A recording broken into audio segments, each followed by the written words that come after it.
This channel does not promote any violent, harmful or illegal activities. All content provided by this channel is meant for an educational purpose only.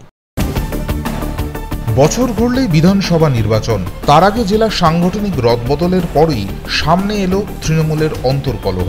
Bishnupur শহর যুব তৃণমূলের নবনিযুক্ত সভাপতি ঐশ্বর্য চক্রবর্তীর দায়িত্ব নিয়েই সামাজিক মাধ্যমে সতর্ক বার্তা দেন তোলাবাজি নিয়ে। ফেসবুকে তিনি লেখেন, তোলাবাজিতে যারা হাত পাকিয়েছ এবং যারা সহযোগিতা করে চলেছ তাদের জন্য শেষ সতর্কীকরণ। তোমাদের চরিত বিধায়ক ভাগ নেন না, তাই বিধায়ক তোমাদের কলঙ্কের ভাগও নেবে না। তবে কাকে উদ্দেশ্য করে এই বার্তা তা স্পষ্ট করেননি তিনি। পরে ঐশ্বর্য জানান, কেউ দলীয় পতাকা ব্যবহার করে অন্যায় করলে কড়া পদক্ষেপ নেওয়া হবে। দেখুন, উদ্দেশ্য যাদেরকে করে বলেছি তারা নিশ্চিত করে এতক্ষণে বুঝে গেছে।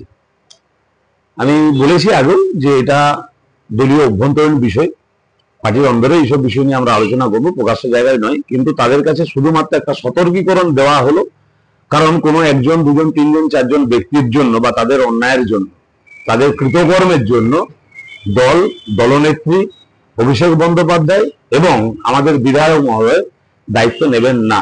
কারণ তাদের জন্য দল কালিমালিপ্ত হবে, এটা কোনোভাবেই বরদাস্ত হবে না। এ অন্য তৃণমূল। দলীয় পতাকা তো দোকানেও কিনতে পাওয়া যায়।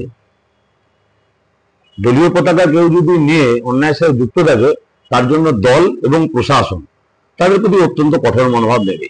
এদিকে বিজেপি কটাক্ষ করে জানিয়েছে, এটি সতর্ক বার্তা নয়, বরং তৃণমূলের তোলাবাজির স্বীকারোক্তি। দেখুন, আমার কথা হচ্ছে, আমি তো জানি না এসব ব্যাপার, কিন্তু একটা কথা বলতে পারি, এটা হুঁশিয়ারি না স্বীকারোক্তি আগে সেটা দেখুন। কারণ ভারতীয় জনতা পার্টি দীর্ঘদিন ধরে আমরা বলে আসছি, তৃণমূল দলে তোলাবাজের সংখ্যা প্রচুর এবং সবাই তোলাবাজি করে।